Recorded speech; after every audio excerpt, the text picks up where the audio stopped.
fazer uma oração e nós vamos iniciar o estudo da Palavra de Deus, tá bom? Obrigado, Senhor, pela Tua Santa Palavra, pela Tua bondade, pela Tua misericórdia, porque hoje nós estamos aqui diante de Ti, é porque o Senhor tem nos sustentado, nos guardado, nos dado, ó Deus, a Tua Palavra para ouvirmos, aprendermos mais de Ti. E nós te suplicamos nessa noite, ó Deus, é que o Senhor nos ajude a entendermos mais de Ti, compreendermos as Tuas verdades, a podermos, ó Deus, crescer mais e mais a Tua verdade e entendermos os Teus decretos, os Teus propósitos e sermos enriquecidos neles, Senhor. Te apresentamos, Senhor, te entregamos as nossas orações, nossas súplicas, nossas petições pelos nossos familiares, por aqueles que estão enlutados, por todas as lutas e dores, ó Deus, que o Teu povo tem enfrentado. Pedimos, ó Deus, que o Senhor intervenha em nosso meio e nos proporcione, ó Deus, a graça de podermos, ó Deus, nos reunirmos e sermos abençoados com o ensino da Tua Palavra, Senhor. Nos ajuda, Deus, fala aos nossos corações na noite de hoje, possamos aprender mais da Tua Palavra, Deus. Isso nós te suplicamos, em nome de Cristo. Amém. Muito bem, nós estamos com mais alguns irmãos entrando. Hoje nós vamos entrar a Apocalipse capítulo 10, vamos dar sequência aos estudos e estamos... hoje não vamos finalizar a terceira sessão, que termina no capítulo 11, e a proposta de hoje é analisar todo o capítulo 10. Esses dias nós vimos no noticiário, né, o surgimento de gafanhotos. Como é que vocês encararam essa notícia, né? Eu queria ouvir um pouco vocês antes de entrar no texto, à luz daquilo que a gente tem estudado no livro do Apocalipse, como vocês encararam essas notícias, né? Uma da relevância desse estudo é nós entendermos os propósitos, decretos de Deus e termos nossos olhos à luz da palavra de Deus para julgarmos e entendermos os eventos que vão acontecendo ao longo da história, né? Então eu queria ouvir um pouco vocês, como é que vocês entenderam esse episódio, que ainda está ocorrendo, né, em alguns lugares.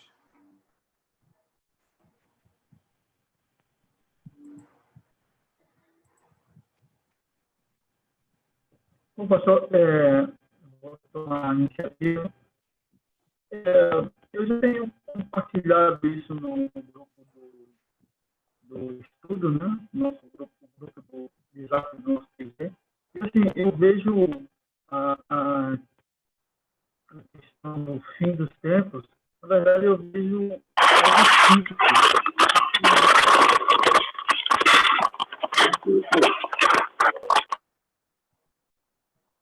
Então, algo que acontece periodicamente, né? E que vai se agravando ao longo do tempo, ao decorrer dos séculos, vai se agravando, perseguições, guerras, e todos os sinais que antecedem. Porque os sinais não têm a responsabilidade de marcar uma data, de segurar a volta do Senhor Jesus. Então, assim, eu vejo como algo que vai se repetindo ao longo da história, mas que vai se agravando, até culminar na volta de Cristo. Certo. Algo vai se agravando ao longo da história, né? Mas alguém, especificamente sobre os gafanhotos, o que é que vocês, como é que vocês leram e viram isso aí? Eu escutei algumas coisas assim, no trabalho e alguns parentes, as pessoas dizendo assim que está se cumprindo, né? Que Apocalipse está se cumprindo, que são as pestes, né? Que vem primeiro agora, e vem agora a pandemia, esse vírus, e agora o gafanhoto seria mais uma das pragas. E assim, o pessoal tá, eu acho que por conta de todo mundo está muito assustado, né? Até quem não tem, até a gente que tem Deus, que sabemos que Ele tem o tempo dele, tudo vai acontecer de acordo com seus propósitos. Mas assim, a gente vê algumas pessoas apreensivas mesmo. Eu recebi alguns vídeos, né? Mas só que eu sei que existe, isso é natural. Uma época do ano, esses gafanhotos, como alguns pássaros também, mudam de lugar, né? De acordo com a época. Então, é assim, eu acho que a gente tem que tentar manter a calma e, de acordo com a nossa sabedoria, assim, Deus, tentar passar também para as pessoas que tudo só vai acontecer de acordo com a vontade de Deus.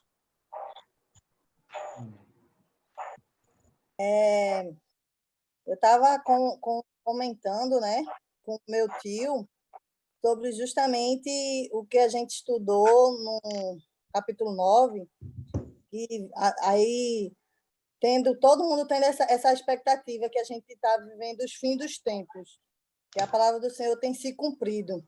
Aí assim que eu soube dessas notícias, o que veio à minha mente foi o Apocalipse 9:3, que saíram gafanhotos para a terra e foi dado poder com que tenha escorpiões da terra. Aí de fato, meu coração ficou assim, nossa, mas ao mesmo tempo que eu fiquei assim, não é apreensiva, mas exemplo, será que estamos vivendo o fim dos tempos realmente?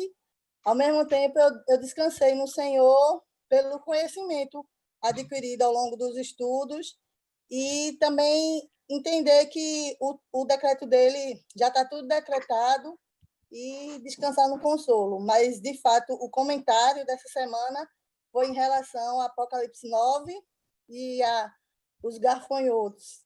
Mas... Certamente, né? Todo mundo falou muito sobre isso, né? Foi interessante essa. Não sei se é coincidência, né? Não existe coincidência, né? Mas assim, a gente está estudando o Apocalipse semana passada, esses últimos dias, e acontecendo isso tudo, a gente vê que é provisão de Deus para o conhecimento, né?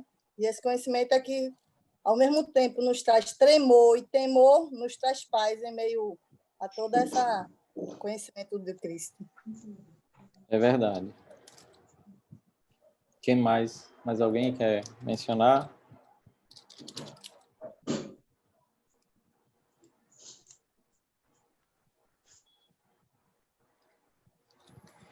Algo interessante que a irmã Isara colocou, né, que eu me lembrei muito do texto de Abacuque, porque o profeta Abacuque ele vê a maldade no meio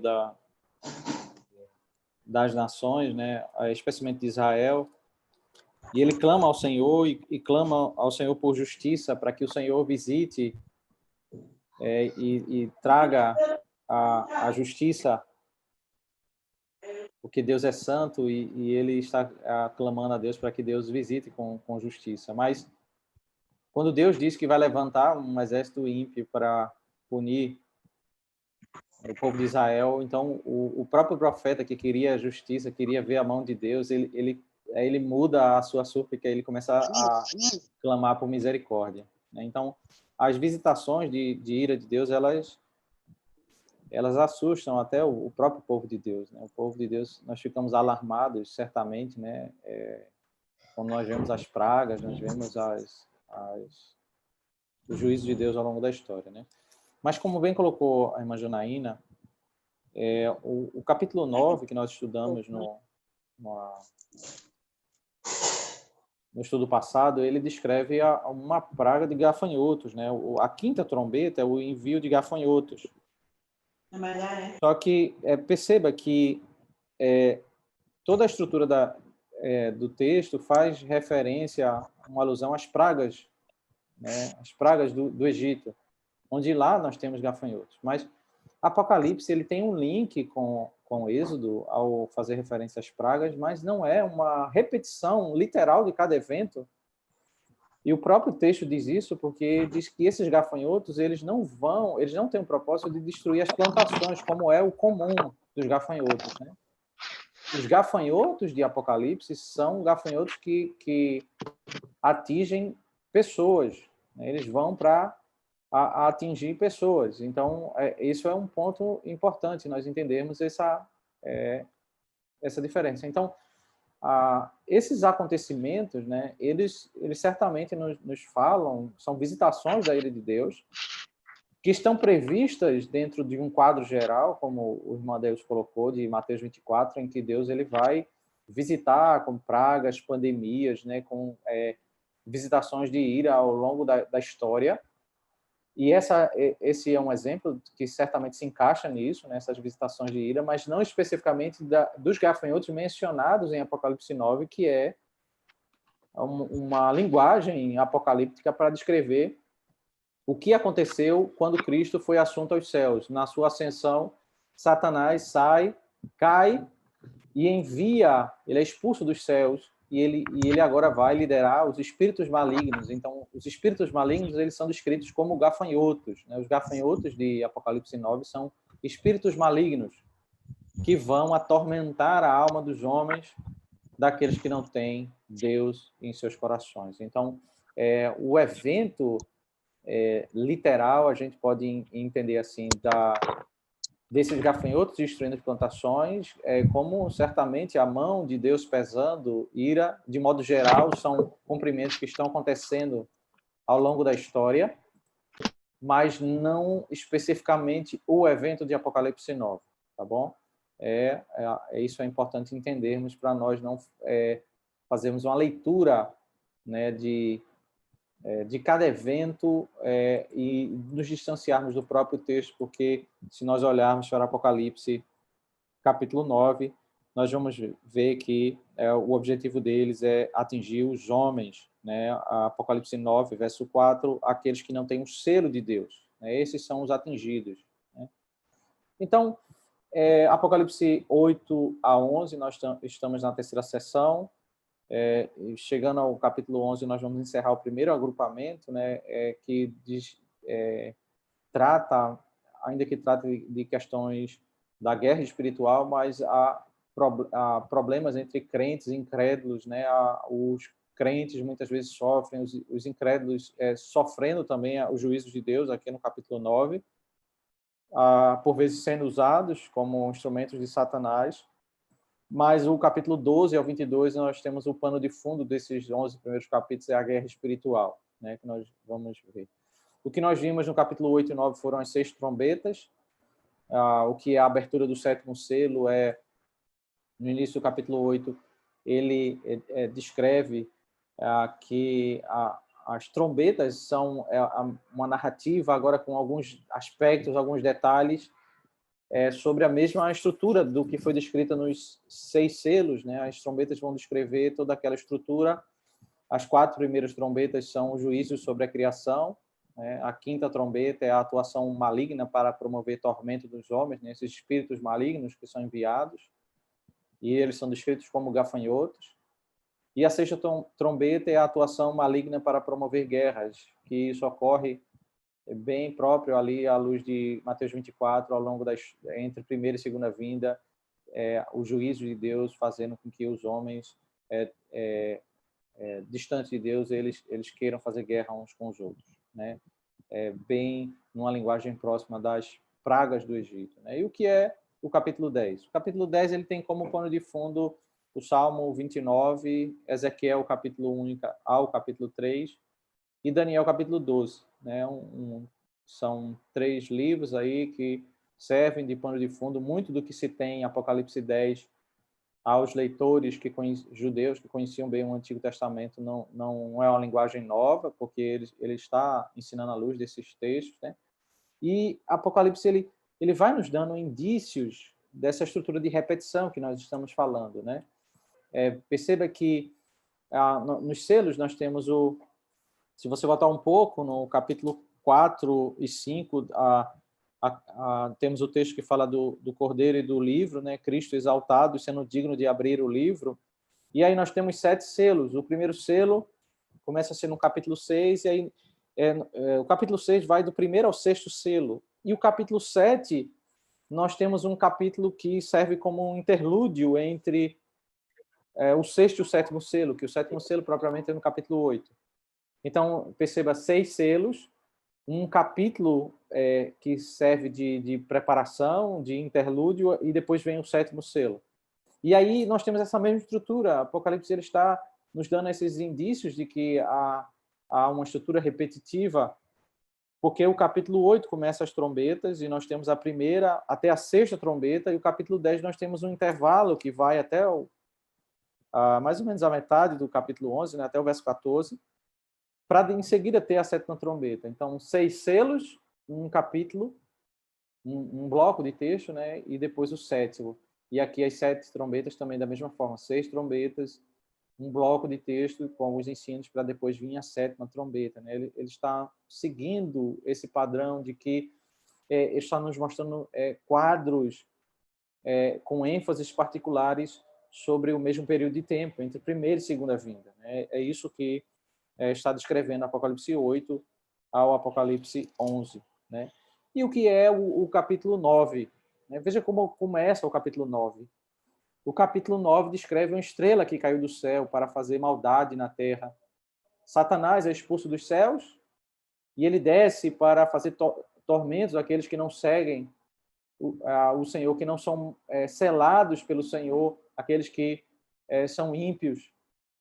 Um anjo mau cai do céu para fazer destruição. Esse é o capítulo 9. E o capítulo 10 é o oposto disso, porque o capítulo 10 vai nos descrever um anjo forte que desce dos céus. Né?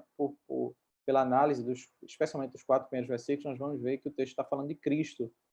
Então, se o capítulo 9 é o Satanás caindo dos céus para fazer maldade na terra, o capítulo 10 é Cristo vindo à terra, o anjo forte, para derramar das suas bênçãos e conquistar pessoas de todas as tribos, línguas e nações.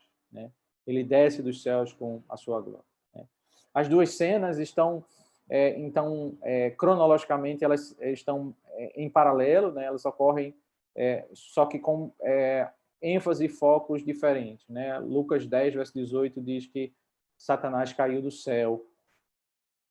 E João, o Evangelho de João, capítulo 1, diz que Cristo veio à Terra, né? A estrutura em paralelo com a criação. Ele que é a luz do mundo, ele vem para iluminar os homens que estão em trevas, para fazer com que eles sejam feitos filhos de Deus. Então, o capítulo 10 trata sobre isso, sobre Cristo derramando da sua glória. A primeira parte do texto é verso 1 a verso 4. Se vocês tiverem alguma pergunta, alguma colocação, vocês podem interromper, tá bom?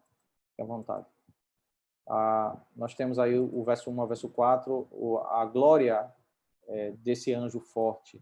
Né? Essa é a descrição. O verso 1 diz: vi outro anjo forte descendo do céu, envolto em nuvem, com um arco-íris por cima de sua cabeça. O rosto dele era como o sol, e as pernas eram como colunas de fogo. O anjo tinha na mão um livrinho aberto, pôs o pé direito sobre o mar e o pé esquerdo sobre a terra. E gritou com voz forte, como ruge um leão. E quando ele gritou, os 7 trovões fizeram soar as suas próprias vozes. Logo que os 7 trovões falaram, eu ia escrever, mas ouvi uma voz do céu dizendo: guarde em segredo as coisas que os 7 trovões falaram. Não escreva nada. Então, o anjo forte que vem do céu, né, passa a termos aqui algumas descrições. No capítulo 1, ele descendo, envolto em uma nuvem, né? Mais ou menos a ideia é ele descendo vestido de nuvem, né? A estrutura faz referência a Cristo, né? Os textos que estão sendo aludidos é Êxodo capítulo 13, verso 21, Daniel 7, verso 13, e o próprio Apocalipse 1, verso 7. Né? A ideia tanto, veja, ele usa termos, e isso está sendo bem comum no livro do Apocalipse, né? Termos do Êxodo, né? Tanto a nuvem como a coluna de fogo. Né? A ideia da nuvem é que ele vem para guiar e proteger a sua igreja de dia. Né? O texto que também nos serve de base é 1 Coríntios, capítulo 10, verso 1 a 4. Cristo, né? Ali agindo no povo no Egito, ao sair do Egito, guiando eles pelo deserto, com a nuvem guiando o povo para proteger o povo e guiar o povo. Né? A ideia do arco-íris por cima de sua cabeça é uma referência a Ezequiel, capítulo 1, verso 28. Né? Nós dissemos que Ezequiel, do 1 ao 3, serve de pano de fundo. Então, João, o texto de Apocalipse aqui, escrito por João, ele está vendo coisas que não são completamente estranhas a ele, porque ele está vendo textos, aquilo que ele está contemplando, que é dado por Deus, são também informações que já estão nas Escrituras, né? Em Ezequiel, capítulo 1, verso 28, Daniel 7, verso 13, né? A ideia do arco-íris é aquilo que foi ensinado pelo Senhor em Gênesis, capítulo 9, que o Senhor é aquele que tem misericórdia para com o seu povo. Ele fez o pacto com o seu povo, então ele vai derramar misericórdia, ele vai proteger o seu povo. Quando nós vemos esse sinal, esse símbolo, né, o sinal do arco-íris, nós pensamos sobre a misericórdia e o pacto, a bondade de Deus para conosco, né? Cristo, esse anjo forte, ele que vem para o símbolo da nuvem para guiar e proteger o seu povo. Ele é fiel para consigo mesmo e consigo mesmo ele tem promessas que são derramadas sobre o povo do Senhor. O rosto dele era como o sol, também uma alusão a Daniel, capítulo 10, verso 6, né? A ideia da transfiguração de Mateus 17, né? Que traz o ensino da glória da palavra de Deus, porque toda a lição ali da transfiguração é que o Pai diz: esse é meu filho amado, a ele ouvi. Ele deve ser ouvido, né? Ele que vem com as pernas como colunas de fogo, né? Também a linguagem lá de Êxodo, né? Ele que vem para proteger a igreja de noite, né? Guiar a igreja de noite. Porque lá no Êxodo, a nuvem era de dia e a coluna de fogo era de noite. Então, o Senhor agora está sendo descrito com os termos do Êxodo, porque a igreja deve entender que a igreja aqui na Terra, peregrinando, é como aquela igreja que estava no deserto, peregrinando no meio às dificuldades, e aguardando ir para a Canaã, Jerusalém, e nós estamos aguardando chegar a Nova Jerusalém, né? Em Ezequiel 1, 28, depois de falar sobre esses termos, essa linguagem, se resume o conceito em Ezequiel 1, 28, quando diz: era a aparência da glória do Senhor, né? Então, todas essas figuras elas querem nos ensinar sobre a glória de Cristo, né? Atributos dele, né? Nós olhamos para o arco-íris, pensamos no pacto, na misericórdia, na sua fidelidade.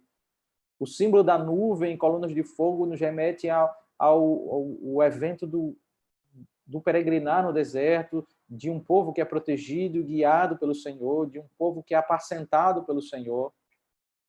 E é assim que o Senhor aparece, e João contempla e traz todos esses conceitos à sua mente, essas ideias, porque ele lembra essas verdades da própria Escritura.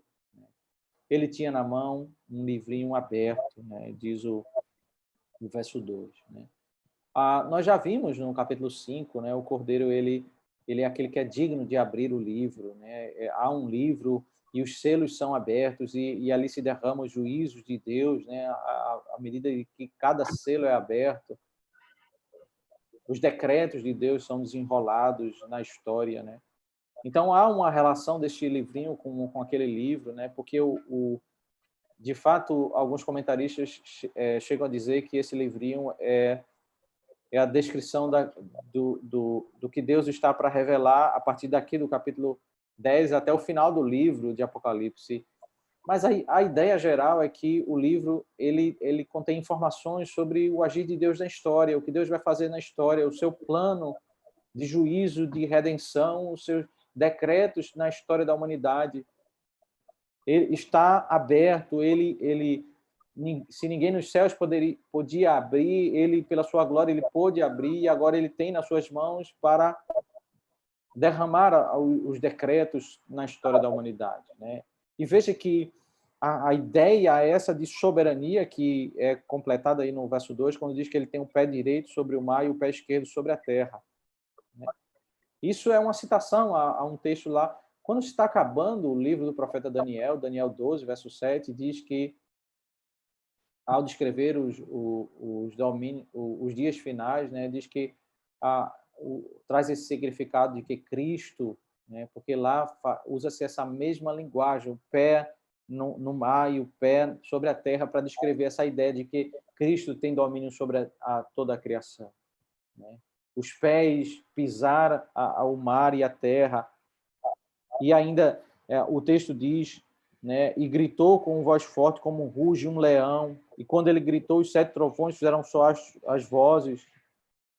toda essa ideia é a ideia de que ele é soberano, é a sua voz como voz de leão, ele governa sobre toda a criação, ele tem nas suas mãos o livro dos decretos de Deus, ele age com todo conhecimento, toda a soberania sobre os eventos que estão para acontecer, estão desenrolando na história. Ele ruge como um leão, né? Ele é o rei sobre a criação, ele governa, ele é soberano e ele está prestes a derramar juízos sobre a criação. E diz que ele bradou e desferiram 7 trovões. Adeilson, pergunta? Pastor, em cima dessa passagem, esses 2 pontos de vista que nós enxergamos no Velho Testamento, quando se fala em anjos do Senhor, é uma teofania, a própria manifestação do Cristo pré-encarnado, mas também há um ponto de vista, até mesmo Apocalipse, no início do Apocalipse, nós vemos que cada anjo tanto representa um líder espiritual como a figura do anjo mesmo, mas também há um ponto de vista legal. Então, os 2 pontos de vista são diferentes, tanto a teofania, a presença de... Então, Adeilson, a complexidade do estudo das Escrituras é que nem sempre que a gente vê uma mesma palavra, ela tem o mesmo significado. Então, os 2 pontos de vista. De fato, há alguns momentos em que nós temos o termo anjos e eles fazem referência literalmente a anjos, né? Outro momento a pastores, né? Líderes. E aqui, especificamente, é o próprio Cristo. Mas nós precisamos analisar os versículos que estão em torno do texto, né? Da referência, para nós entendermos qual o significado. Então, à luz tanto do Antigo Testamento, como do próprio livro de Apocalipse, do capítulo 1, 2, 3 e 4, nós já temos referência a Cristo com esses mesmos atributos que são atribuídos a esse anjo, né? Então, o próprio texto ele descreve que não é um anjo comum, é um anjo forte. E começa a descrever ele com os elementos que são característicos de Cristo. Então, aí é o cuidado que nós precisamos ter, né? Ouvir aquilo que está nos sendo revelado, e a partir dessas informações nós chegarmos a essa conclusão de que é um anjo diferente, né? O texto ele nos vai revelando, se trata de um ser singular, né? Essa ideia que é conhecida a partir de Daniel 12, né? De ter a soberania sobre terra e mar, né? Sobre toda a criação, é própria de Deus, né? O próprio texto já disse, né, a partir do bloco ali, do capítulo 4 ao 7, que nenhum anjo do céu era digno de abrir o livro. Então, esse anjo, ele é diferente, ele tem um livro aberto nas suas mãos, né? Então, tudo nos leva a entender isso, que se trata de Cristo, né? Mas é complicado, às vezes não é simples de identificar isso, mas olhando exatamente essas informações que estão nos versículos anteriores, no próprio versículo, para ver se nós temos indícios de que se está tratando de um anjo literalmente, se está tratando de Cristo, porque no próprio Antigo Testamento, como você mesmo disse, né, algumas referências do Antigo Testamento tratam de anjos, mas nós sabemos que se trata do próprio Cristo, né, o anjo do Senhor, né, é o Cristo que pré-encarnado que aparece, né, para se comunicar com o povo de Deus em alguns momentos da história. Então, é à luz dessas informações que nós vamos percebendo, tá? Isso aí. Veja, mais um indício está no final do verso 3, quando diz que esse anjo, quando bradou, né, quando ele gritou, os 7 trovões vieram soar as suas próprias vozes, né, fizeram soar as suas próprias vozes. Né? Isso aqui é uma alusão ao Salmo 29. Né? Os 7 trovões são exatamente a voz do Senhor. Veja essa linguagem de Êxodo 19 também, que fala que a voz do Senhor é como um trovão. Né? O Salmo 29 se repete por 7 vezes a voz do Senhor, a voz do Senhor, né? A voz do Senhor. Então, aqui ele faz alusão a esses 7 trovões que têm um poder para trazer esse ensino do poder e da eficácia da palavra de Deus. ele é poderoso, ele revela a sua glória, e o texto revela aqui que a sua voz é poderosa, a sua voz é gloriosa, o seu ensino é poderoso, né? Ele tem o domínio da história da humanidade, e ele tem o decreto, né, sobre a história. Ele tem a sua voz é poderosa para cumprir os seus propósitos, para fazer a sua vontade, para revelar o próprio Deus, né, o poder dele sobre a criação. O Salmo 29 termina porque ele dá força ao seu povo e abençoa o seu povo, né? A sua voz tanto é poderosa, revela a sua soberania, como revela também o alimento, né? A paz e a força que dá ao seu povo, como nos nutre, como nos alimenta, né? E aí há uma informação importante no verso 4, quando diz: logo que os 7 trovões falaram, eu escrevi, mas ouvi uma voz do céu dizendo: guarde em segredo as coisas que os 7 trovões falaram, não escreve nada. Isso é interessante porque o livro do Apocalipse serve para revelar. E aí tudo que João está vendo, ele está anotando, tudo que ele está ouvindo, ele está escrevendo, mas aí chega um momento que ele escuta uma coisa, a voz desses trovões que são decretos da parte de Deus, né? E ele vai anotar e o Senhor diz: não, isso não anote. Isso parece muito com a cena de... tudo está fazendo referência a Daniel capítulo 12, né? E no capítulo 12 diz que Daniel termina o livro dizendo que Daniel não podia entender uma coisa. Ele queria entender uma informação lá, mas não podia entender, e o Senhor diz: isso está encoberto. Aqui é um pouco diferente, porque João entendeu, só que ele não pode ensinar. É mais parecido com o que aconteceu com Paulo, né? Que ele ouviu, subir ao terceiro céu, ouviu palavras inefáveis, e ele não podia falar, né? Então, isso nos faz entender alguns conceitos sobre o livro do Apocalipse, né? Algumas pessoas que imaginam que estudar o livro do Apocalipse vai nos dar, de certa forma, um mapa para nós podermos entender cada evento e termos um cronograma de cada evento da história, de quando vai acontecer cada episódio, cada praga, e nós podemos ter a habilidade de conhecer todo o desenrolar da história. Não, nós não temos isso. Deus, ele não revelou todos os acontecimentos da história. E aqui, o verso 4, ele diz o seguinte: João, ele escreveu nem tudo do que ele sabia, porque ele não foi permitido a ele trazer toda a informação sobre os decretos de Deus que ele vai realizar na história. Então, a Escritura, especialmente Apocalipse, ele nos revela alguns conceitos, alguns princípios.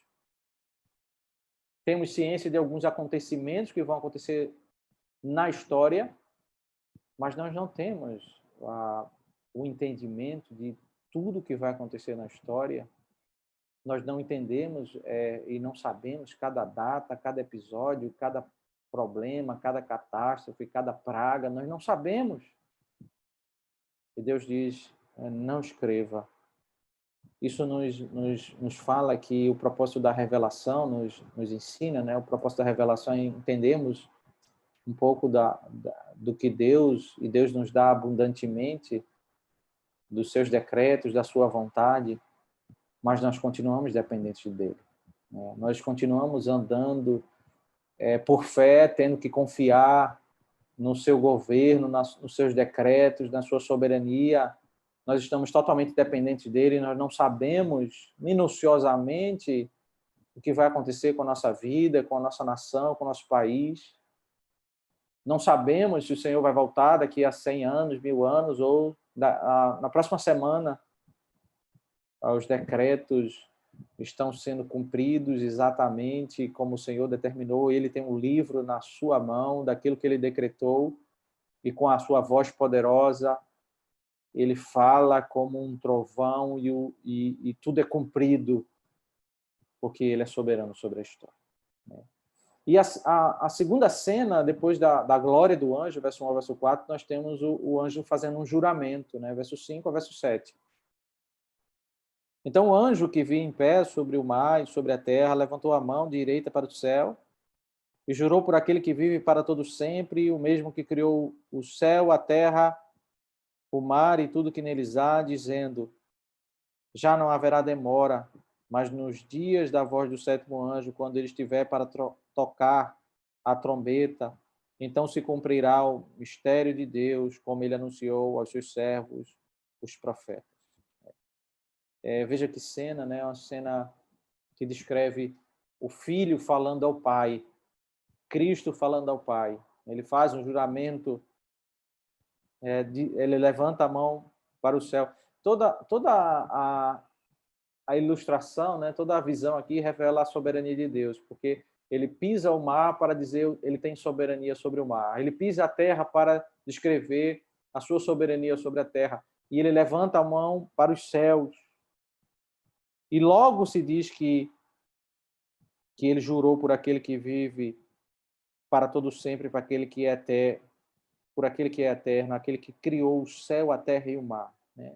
Aí ele está falando aquilo exatamente que foi a representação da visão. Né? Ele pisou a terra, o mar e levantou as mãos para o céu para dizer: Deus tem controle sobre toda a criação, todas as coisas. Né? E por que ele tem controle sobre tudo? É que todos os seus decretos vão se cumprir exatamente como ele determinou. Né? Ele jura aqui por aquele que é eterno, pelo Pai. Né? O juramento na Escritura é estabelecido para dar ênfase. A palavra de Deus é a verdade, mas a Escritura nos estabelece que o juramento, né, isso nos é ensinado em Hebreus capítulo 6, é estabelecido quando Deus ele quer dar ênfase a uma verdade que ele estabeleceu. Ele jura por aquele que é eterno. Ele quer enfatizar a fidelidade do pacto, das promessas de que, mesmo em meio a esse período entre primeira e segunda vinda, de diversas perseguições e problemas, o Senhor decreta que os seus propósitos e o seu pacto, as suas promessas serão cumpridas. Né? Ele é o Criador do céu, da terra e do mar, de tudo que neles há, de toda a criação. Ele é o soberano sobre tudo, já não haverá demora. A expressão quer dizer que Deus ele vai cumprir a sua promessa, né? Vai cumprir. E há uma informação aqui no verso 7 que diz: mas nos dias do sétimo anjo, quando ele estiver para tocar a trombeta, então se cumprirá o mistério de Deus, como ele anunciou aos seus servos, os profetas. Agora eu queria ouvir vocês um pouco. Vocês já ouviram muito, certamente, né, no meio evangélico, fala muito sobre o mistério, né, os mistérios. O que é o mistério de Deus que foi anunciado aos profetas e que será cumprido aqui conforme está falado aqui no texto? O que é o mistério de Deus?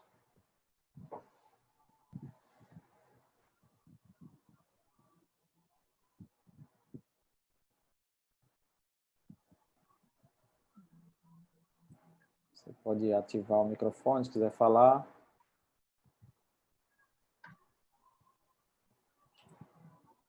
Isaura, o seu microfone está desligado. Pronto, agora. Ele está relacionado à volta de Jesus, né, pastor? Assim. E como diz que nem Deus mesmo, né? Nem Jesus mesmo sabe o dia de voltar. Que talvez seja isso um mistério também. Não sei se está relacionado. Sobre a data da volta de Jesus, né? Sim, certo. mistério, né? É um mistério, porque a gente... Ninguém tem certeza, ninguém sabe. Pastor, sim, pode falar. O Mateus 13 como um pano de fundo, o mistério de Deus seria a própria revelação, né, do plano de redenção através do Evangelho. Não estou lhe ouvindo, pastor.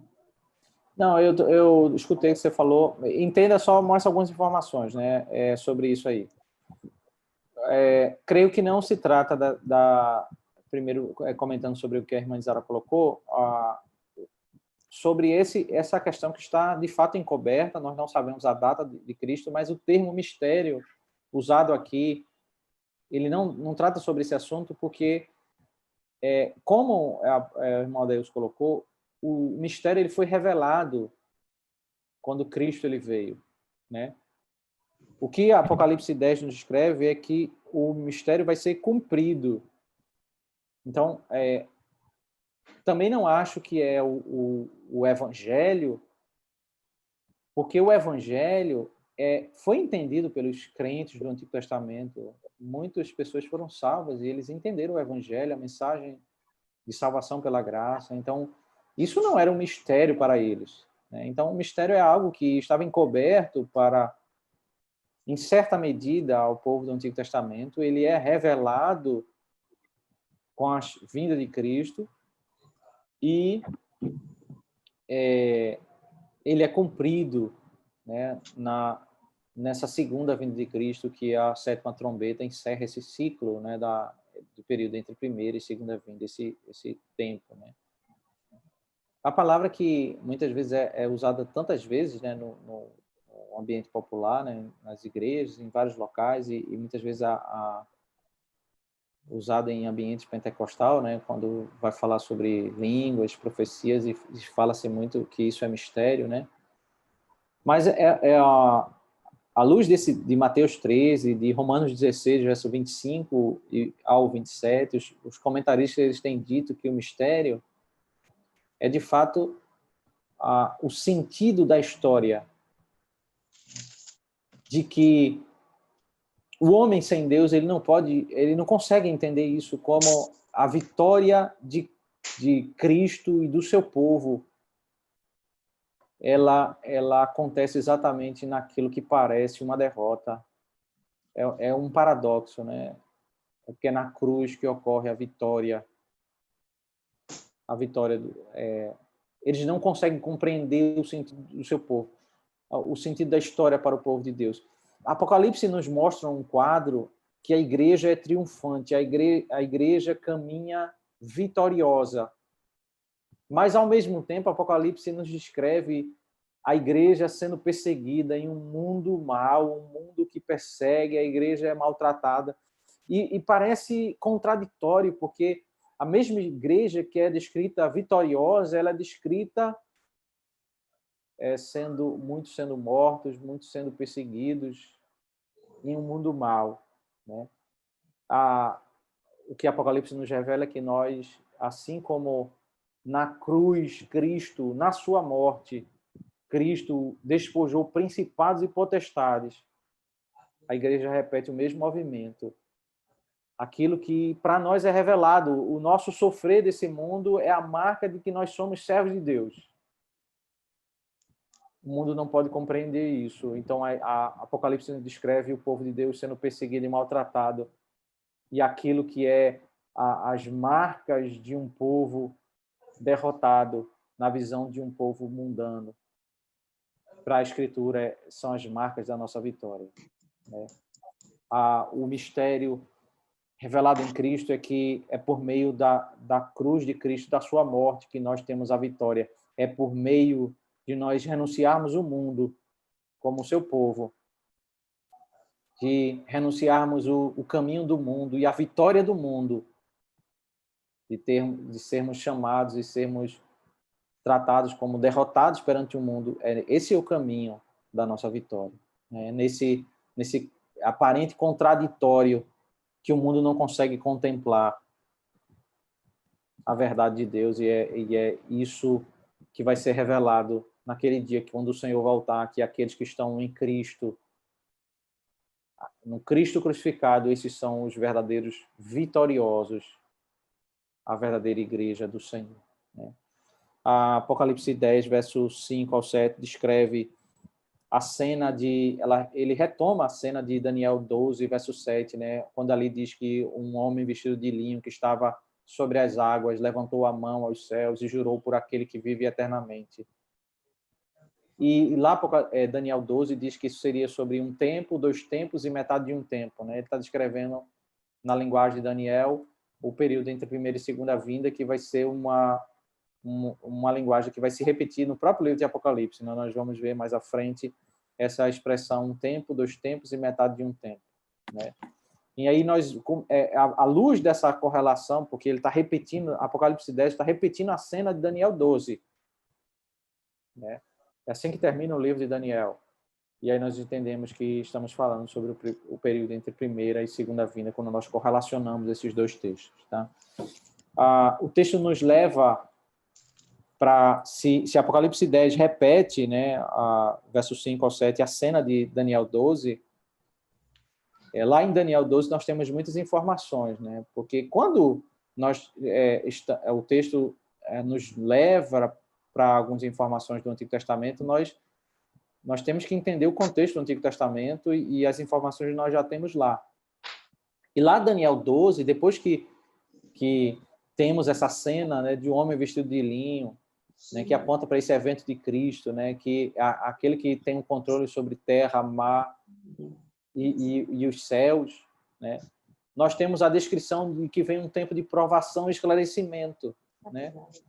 É exatamente isso, é o tempo que nós estamos vivendo entre a primeira e segunda vinda, de um esclarecimento abundante e o tempo de provação da igreja, né?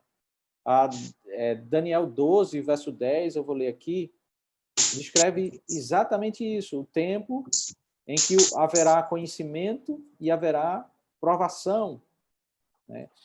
Mesa escura. Daniel 12, verso 10.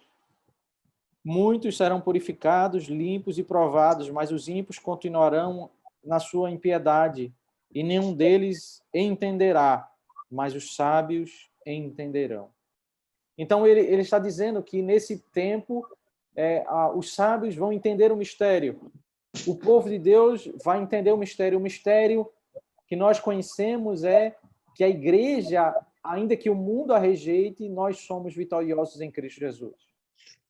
Nós entendemos que a glória é viver em Cristo, que a melhor vida está em Cristo. Ainda que o mundo nos repute como homens alheios a uma vida vitoriosa, a verdadeira vitória está em Cristo, no Cristo crucificado. É nele que nós temos a nossa paz, é nele que nós temos a nossa vitória. Haverá um tempo de provação, essa é a descrição do tempo entre a primeira e segunda vinda. Um tempo em que nós seremos provados, purificados, bem próprio da linguagem lá das 7 cartas, né? Apocalipse capítulo 2 e capítulo 3. E aí o capítulo 10 encerra a terceira parte, aí, verso 8 ao verso 11, sobre uma sessão aí, um comissionamento do apóstolo, né? Veja verso 8, a voz que eu vi vinda do céu estava de novo falando comigo, dizendo: vá e pegue o livro que se acha aberto na mão do anjo que está em pé sobre o mar e sobre a terra. Então fui ao anjo pedindo que me desse o livrinho. Ele então me falou: pegue o livrinho e devore-o. No seu estômago ele será amargo, mas na sua boca será doce como mel. Peguei o livrinho da mão do anjo e o devorei. Na minha boca era doce como mel, quando, porém, o comi, o meu estômago ficou amargo. Então me disseram: é necessário que você ainda profetize a respeito de muitos povos, nações, línguas e reis. Perceba que a cena do capítulo 10, ela não descreve o fim da história, mas descreve exatamente esse período entre primeira e segunda vinda, quando o apóstolo, representante da igreja, recebe o livro da revelação de Deus, em que ele tem que devorar, e agora ele vai começar o período de proclamação, pregação a todas as nações entre primeira e segunda vinda. A igreja é comissionada aqui, especialmente o apóstolo é comissionado, né? Essa cena, ela não é nova nas Escrituras. Ezequiel, capítulo 2, até o capítulo 3, verso 3, descreve uma cena exatamente como essa, né? Se você voltar a abrir sua Bíblia em Ezequiel, capítulo 2, verso 8, você vai ver exatamente palavras muito parecidas. O verso 8 diz: você, filho do homem, ouça o que eu lhe digo. Não seja rebelde como essa gente. Abra a boca e coma o que eu vou lhe dar. Então olhei e eis que certa mão se estendia para mim, nela se achava o rolo de um livro. Ela o desenrolou diante de mim, e estava escrito por dentro e por fora. No rolo estavam escritas lamentações, gemidos e ais. Ainda me disse: filho do homem, coma o que está aí diante de você, coma esse rolo, depois vá falar à casa de Israel. Então abri a boca e ele me deu o rolo para comer, e me disse: filho do homem, coma e encha o seu estômago com este rolo que eu lhe dou. Eu comi, e na minha boca era doce como mel. Veja, é doce como mel, mas o texto diz que é amargo. É doce, mas ao mesmo tempo é amargo. Porque o livro é amargo. Ezequiel ele nos esclarece isso quando dizendo que esse livro está descrito de lamentações, gemidos e ais. É porque no meio desse livro tem palavras de juízo, palavras da ira de Deus, que vão ser derramadas na história da humanidade. Esse livro ele deve ser comido pelo profeta Ezequiel para caracterizar o seu chamado como pregador da palavra. E aí o que Deus está fazendo com João é a mesma coisa. Ele está entregando ele a missão de que ele deve se alimentar da palavra de Deus revelada e proclamar fielmente essa palavra, ainda que essa palavra que traz salvação, palavra que fala de vida eterna, mas a palavra que fala sobre os juízos de Deus que vão ser derramados ao longo da história. Não seja rebelde, Ezequiel, como este povo que não quer se alimentar da palavra. Dura a missão de Ezequiel, porque proclamar juízo a um povo rebelde, tratar com uma palavra tão preciosa, que é doce, mas que tarefa que vai ser dura ao pregar a palavra sobre juízo a um povo rebelde. Ele vai ter que lidar com essa dificuldade, e é isso que nós temos em Apocalipse capítulo 10. O apóstolo João, a cena se repete. Então, ainda que a linguagem é muito simbólica, em Apocalipse nós não estamos diante de uma cena nova. O leitor, conhecedor de Ezequiel, sabe que o que está sendo feito aqui, Deus está chamando o profeta, o apóstolo João, para pregar a palavra. O simbolismo de comer um livro que é doce e amargo você vai ter que se alimentar do livro, e nele tem, além da palavra de salvação, tem palavras de juízo. E essa palavra ela vai ser dura aos seus ouvintes, que em sua grande parte é um povo rebelde. Ele vai pegar o livro, ele vai se alimentar da palavra, ele deve devorar e ele deve pregar o evangelho. A missão, veja, depois da ilustração em Apocalipse 10, o último versículo, diz exatamente o significado da linguagem simbólica. Você tem que falar para muitos povos. É isso que significa comer o livro, devorar o livro, que é doce e amargo. É porque a pregação, a melhor tradução aqui, é necessário que você ainda profetize contra muitos povos, nações e línguas, né? Não literalmente a respeito, mas contra. A mensagem de salvação, ela, em primeiro lugar, revela o problema do homem, é uma mensagem que denuncia o pecado do homem, é uma mensagem que fala sobre juízo. Só existe salvação porque existe condenação. Então, a pregação do evangelho é uma pregação que anuncia como o homem é pecador, como o homem é culpado, como o homem é digno do inferno e da condenação eterna. É uma mensagem dura, É uma mensagem que é rejeitada por corações rebeldes, como Paulo diz em 2 Coríntios capítulo 2, ela tem cheiro de morte para os que caminham para a morte. Ela é repudiada, mas ela é o bom perfume de Cristo para aqueles que têm prazer, que se arrependem diante da pregação da palavra, para ouvir a sua verdade. Você deve pregar povos, nações, línguas e reis, independente de qual seja a posição do homem, ele precisa se arrepender diante de Deus. Se ele é um simples trabalhador, se ele é um líder de uma nação, ele vai ter que se encontrar com aquele que é o Rei dos Reis e Senhor dos Senhores.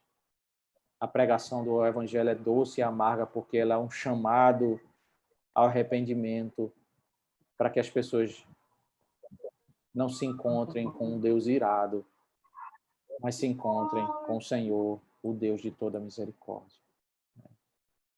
Perceba a estrutura progressiva desse capítulo.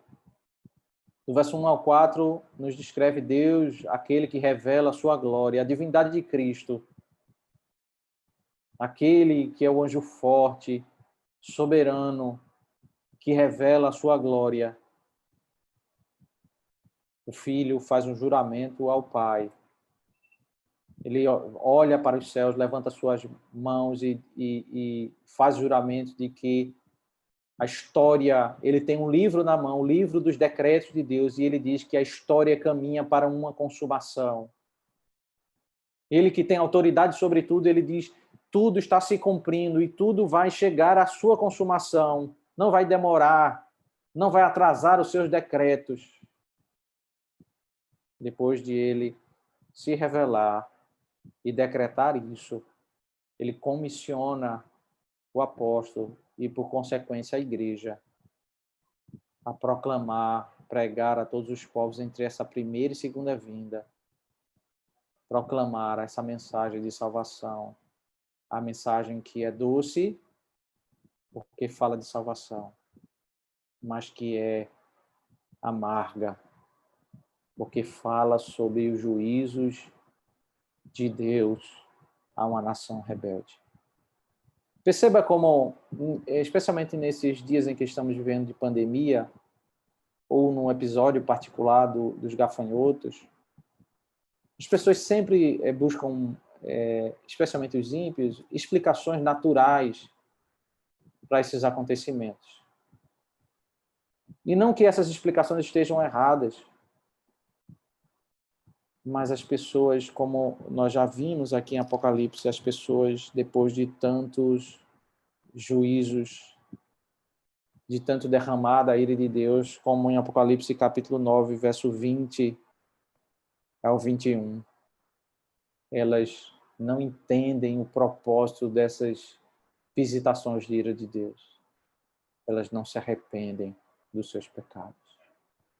Uma explicação puramente natural para cada um desses episódios não entende o propósito desses eventos, que é que nós reconheçamos que, acima de tudo, acima das explicações naturais, tudo isso é o desenrolar dos decretos que estão nesse livro, que estão na mão daquele que tem os pés sobre a terra e sobre o mar, daquele que decreta cada evento da história.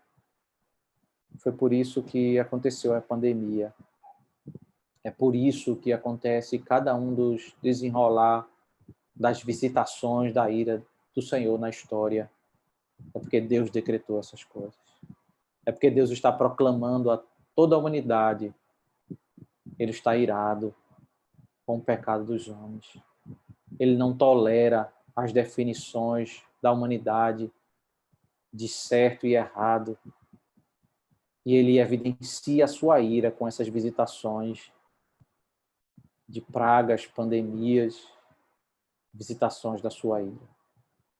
Essa é uma mensagem dura que nós, como povo de Deus, nós recebemos da palavra do Senhor, devemos nos alimentar, encher o nosso estômago com essa palavra que é doce, mas dura é a nossa missão, assim como é a do profeta Ezequiel, e como foi a do profeta Ezequiel e como foi a do apóstolo João. Essa palavra nós devemos pregar a todos os povos, falando que Deus está irado com aqueles que não se arrependem diante do Senhor. Há um caminho de salvação somente em Cristo Jesus. Aos que se arrependem podem provar a parte doce dessa palavra. Mas aos que não se arrependem irão ser visitados por algo muito pior do que essas pequenas visitações de ira que acontecem nas pandemias, e em cada evento desse, derramada a ira do Senhor. É isso que nós podemos aprender com esse texto. Alguma coisa não ficou clara e quer fazer alguma pergunta? Nós podemos agora abrir para perguntas.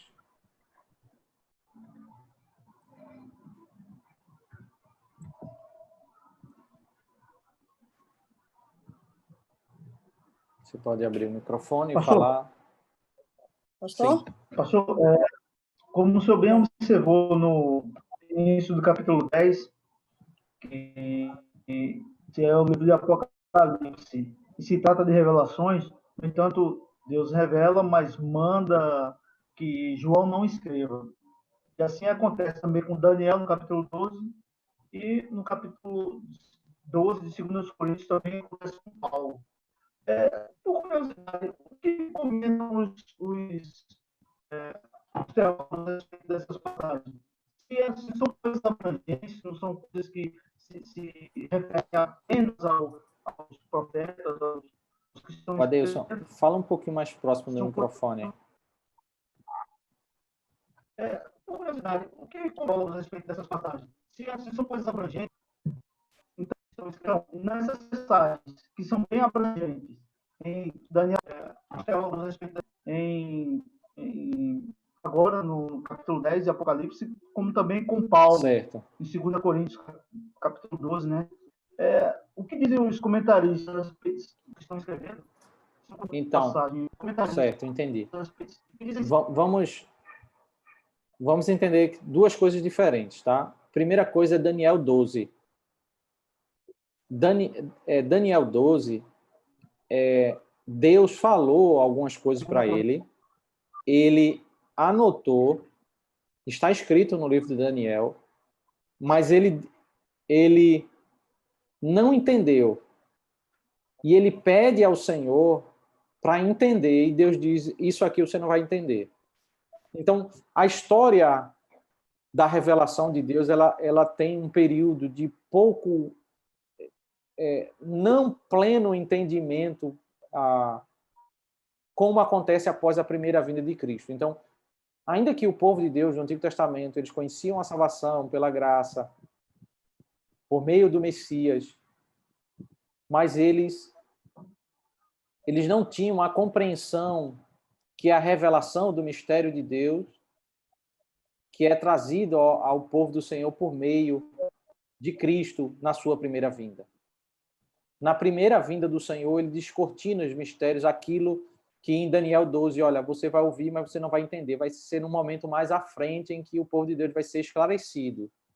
Então, por que o texto de Daniel 12 acontece? É porque ele está antes da primeira vinda de Cristo, ele não pode entender a riqueza do ensino que vai ser descortinada apenas da primeira vinda.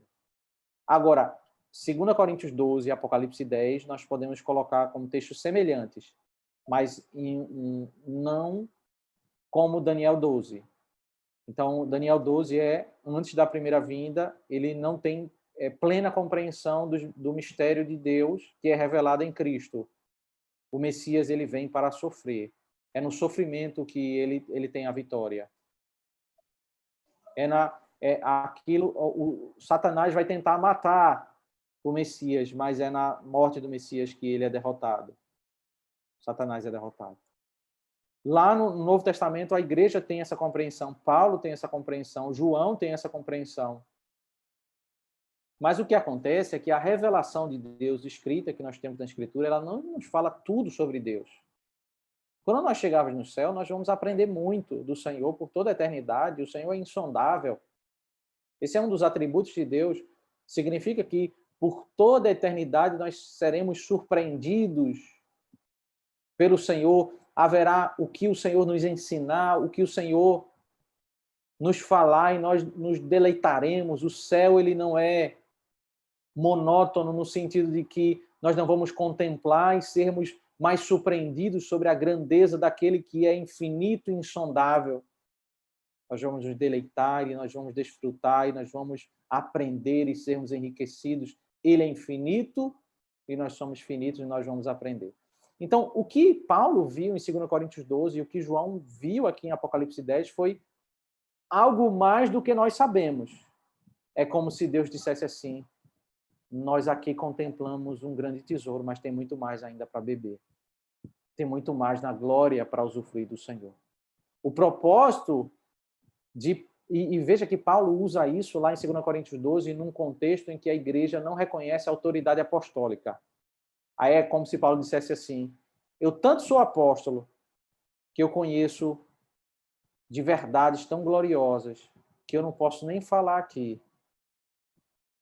Coisas que nós vamos contemplar quando chegarmos na glória. Mas não é lícito eu falar aqui. João contemplou, Deus deu esse privilégio de contemplar verdades preciosas que nós não sabemos. Nós vamos contemplar quando chegarmos na glória. Mas essa porção da palavra de Deus nos mostra isso, é que existe mais a beber do Senhor. Esse é o propósito, né? Existe mais. A Escritura não é tudo sobre Deus. É parte de Deus. Nós conhecemos... Paulo fala isso em 1 Coríntios 13, quando diz que nós conhecemos agora como espelho, obscuramente. Nos conhecemos em parte. Mas quando vier o Senhor, nós veremos face a face, nós conheceremos plenamente o Senhor. Então, é sobre isso que fala esses textos, né? Então, temos que separar. Daniel 12 é uma situação, Apocalipse 10 é outra situação, tá bom? Janaína? Ô, pastor, em algumas pregações eu tenho ouvido falar a respeito da ira de Deus. E aí foi dado um conceito. Aí eu gostaria de confirmar com o senhor se é correto pensar dessa maneira, que ira de Deus não está relacionada à ação de raiva, mas a ira de Deus está relacionada à justa ação de Deus sobre o pecador.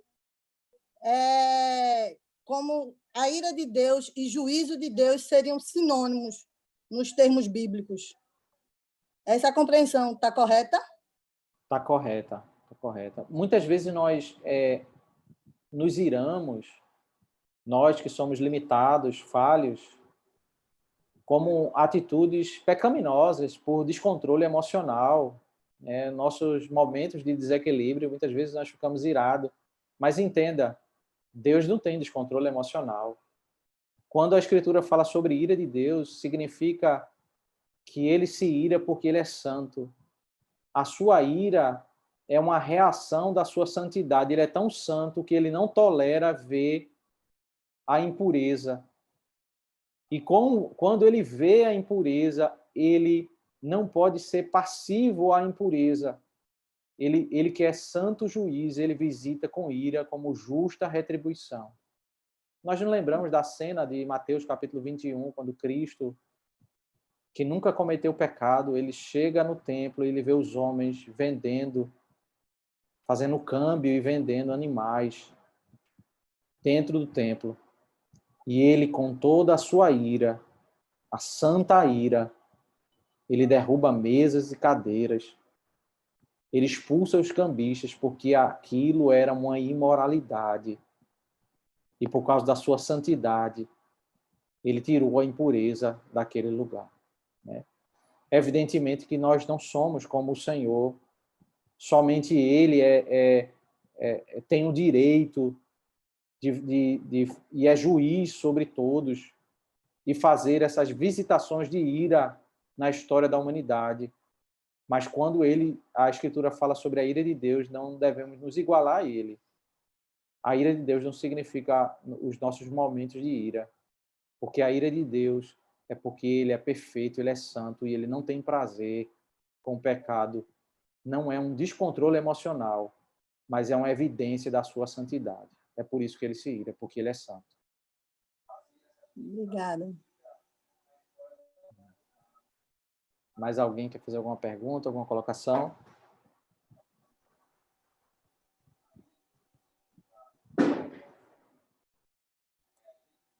Então vamos ter um momento de oração e nós vamos encerrar, tá bom? Vamos orar ao Senhor. Obrigado, ó Deus, pela tua boa mão, pela tua palavra. O que nós pedimos é que o Senhor nos abençoe nessa noite, nos guarde em paz. Pedimos, ó Deus, pela nossa nação, para que o Senhor, ó Deus, traga arrependimento àqueles que não te conhecem. Traga um avivamento, ó Deus, para que pessoas se arrependam diante de ti. Confessem, ó Deus, a tua grandeza, a tua glória. Confesse, ó Deus, que tu és o soberano da história, que nós devemos reconhecer a tua glória e exaltar o teu santo nome. Pedimos que o Senhor nos abençoe, ó Deus, escute as nossas súplicas e orações que a ti entregamos, e que o Senhor derrame sobre nós, ó Deus, a tua bênção e a tua paz. Pedimos, ó Deus, que o Senhor nos guarde e nos abençoe. Isso nós oramos e te suplicamos em nome de Cristo. Amém. Deus abençoe, irmãos. Até um outro momento, se Deus assim permitir. Deus abençoe. Amém. Amém, pastor. Deus abençoe.